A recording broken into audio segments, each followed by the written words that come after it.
Assalamualaikum warahmatullahi wabarakatuh. Kita masuk solat orang sakit ni bahagian ketiga, part 3 ya. Iaitu orang sakit menjamak solat. Boleh jamak solat ataupun tidak dah. Para ulama berbeza pendapat tentang kebolehan orang yang sedang sakit untuk menjamak solatnya. Sebagian ulama tidak memperbolehkannya. Namun sebahagian ulama yang lain pula membolehkannya adanya solat jamak bagi orang yang sedang sakit. Pendapat tidak boleh jamak. Mereka tidak membolehkan orang sakit untuk menjamak solat, di antaranya adalah mazhab Hanafi dan mazhab Syafi'i. Secara umumnya tak boleh. Serta sebahagian daripada ulama dari mazhab Maliki ni. Ada hak kata boleh, mazhab Maliki ada kata tak boleh. Dasarnya kerana semua sekali tidak ada dalil yang jelas apapun dari Rasulullah SAW yang membolehkan hal tersebut. Dan selama tidak ada dalil yang khusus, maka kita tidak boleh mengarang mereka sendirilah sebuah aturan tentang solat. Itu ikut pendapat kata tak boleh. Rujuk Hasyiatul Ibn Abidin jilid 1 halaman 205 hingga 206. Itu kitab mazhab Hanafi dah. Sehingga setiap orang yang sakit wajib menjalankan solat sesuai dengan waktu-waktu solat yang telah ditetapkannya itu, dan tidak ada istilah untuk dijamak. Yang kedua ni istilah jamak suri. Ni mazhab Hanafi suhulah, mazhab kita tidak suhu ni. Jamak suri ni untuk itu jalan keluar yang boleh dilakukan adalah melakukan solat dengan bentuk jamak suri. Jamak suri ni jamak rapat waktu dah. Dekat dengan asar, sembahyang zuhur rapat dengan asar, masa asar sembahyang asar lalu dah. Ni ada pendapat terkenal dalam mazhab Hanafi lah. Mazhab kita ni kurang terkenal, tapi ada juga ulama kita, mazhab kita pun terima dah. Okey, pendapat yang kedua boleh jamak. Sakit boleh jamak. Itu Imam Ahmad Ibn Hanbal membolehkan jamak kerana disebabkan sakit. Begitu juga Imam Malik dan sebahagian pengikut Asy-Syafi'iyah. Ada ulama mazhab kita kata boleh. Sedangkan dalam kitab Al-Mughni karya Ibnu Qudamah, kitab besar suhu ni dari mazhab Al-Hanabilah, menuliskan bahawa sakit adalah hal yang membolehkan jamak salat. Syekh Said Sabiq menukil masalah ini dalam fiqh sunnahnya.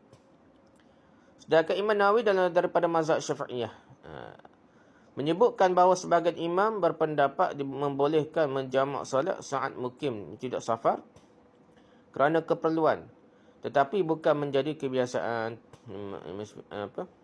Imam Nawawi berkata gitu. Rujuk Syarah Nawawi jilid 5 halaman 29. Ini syarah syarah Sahih Muslim lah. Syarah Sahih Muslim lah. Jadi kalau bukan kebiasaan, sakit ke, jam ke, jaga berlaku lah. Bukan sama-sama, bukan sentiasa berlaku, maka boleh jamak dah. Ataupun pembedah, doktor bedah dah. Jaga bedah orang siapa kau lebih waktu dah. Pendapat ini di antara lain dikemukakan oleh Ibn Sirin dan ashab dari kalangan Al-Malikiyah. Begitu juga Al-Khattabi menceritakan dari Al-Qufal dan Asy-Syashi Al-Kabir dari kalangan Asy-Syafi'iyah. Mazhab Syafi'i pula dah. Begitu juga dengan Ibn Al-Munzir yang menguatkan pendapat dibolehkannya jamak ini dengan perkataan Ibn Abbas radhiyallahu anhu. Beliau tidak ingin memberatkan umatnya. Adalah hadis ada sebut Nabi pernah jamak walaupun tidak musafir kerana takut memberatkan umatnya lah. Bukan kerana hujan, dan bukan kerana takut. Gitulah. Ada cara benar lah, tapi pernah berlaku dah. Jadi takut memberatkan umatnya dah. Tak tahulah, tak jelas dah. Ada khilaf, ada kata hujan, ada kata sebab tertentu. Tapi yang pentingnya ada sebab tapi tidak jaga-jaga lah.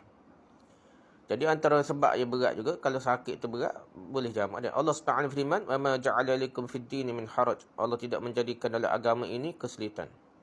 Surah Al-Hajj ayat 78. Laisa 'alal a'ma haraju wala 'alal a'raj haraju wala 'alal marid haraju. Tidak ada halangan bagi orang buta, tidak bagi orang pincang, dan tidak bagi orang sakit. Surah Nur ayat 61 dah. Ini ayat ni cerita pasal lain, tapi bolehlah kita ambil. Apabila dia buta, apabila dia kecok, cakit, ataupun bagi orang sakit ni mesti ada rukhsah kirangan lah, terutama lagi orang sakit dah. Mazhab Al-Hanabilah dan sebagai ulama dari kalangan mazhab Al-Malikiyah berpendapat bahawa seorang yang sedang sakit diberi keringanan untuk menjamak dua solat, baik jamak taqdim ataupun jamak takhir boleh berlaku dah. Dalil lainnya adalah asumsi ataupun anggapan bahawa Nabi SAW pernah menjamak solat di Madinah Yang mana alasannya bukanlah kerana safar musafir, bukan kerana takut dan bukan kerana hujan ataupun bukan kerana haji dah. Jelas di Madinah dah. Ini ada diriwayatlah sahih dah. Maka asumsinya ataupun anggapannya adalah kerana sakit lah kita anggap dah. Ataupun antara sebabnya kerana sakit lah.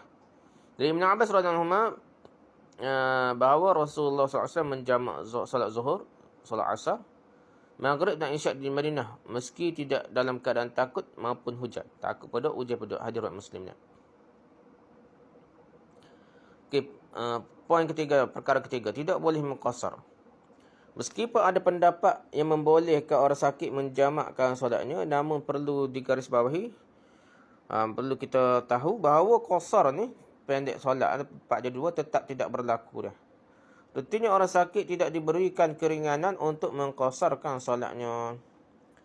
Selama ini banyak orang yang terlanjur menyamakan antara jamak dan qasar. Orang Melayu ni tak, orang Indo pun supaya antara jamak dan qasar, padahal jamak isu lain, qasar isu lain. Sehingga dalam bentuk mereka, kalau dia boleh jamak kan, berarti juga boleh qasar. Padahal tidaklah demikian.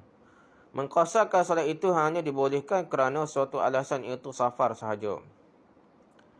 Safar adalah satu-satunya alasan dari dibolehkannya qasar solat, boleh pendek solat 4/2 dah.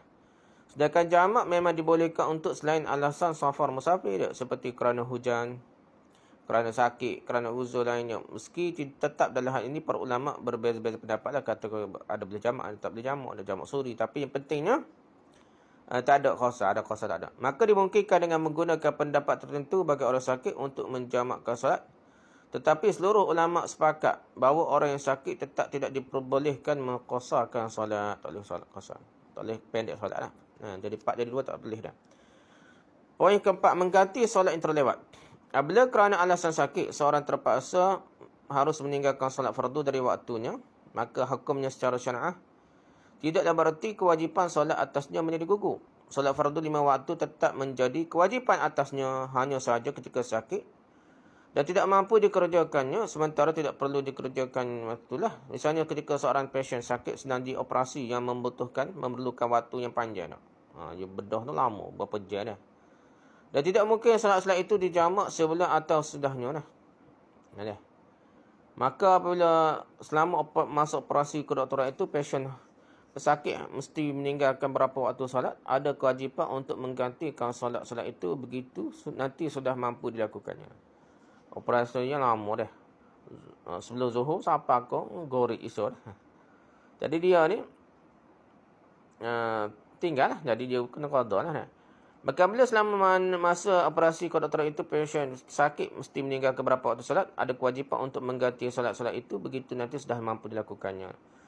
Demikian juga para ulama sepakat bahawa orang yang pengsan hukumnya sama dengan orang yang tidur.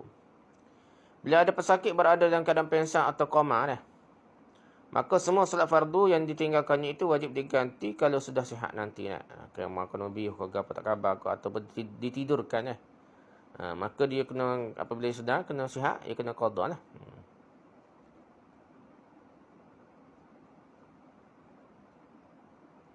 Sekat tu dulu lah.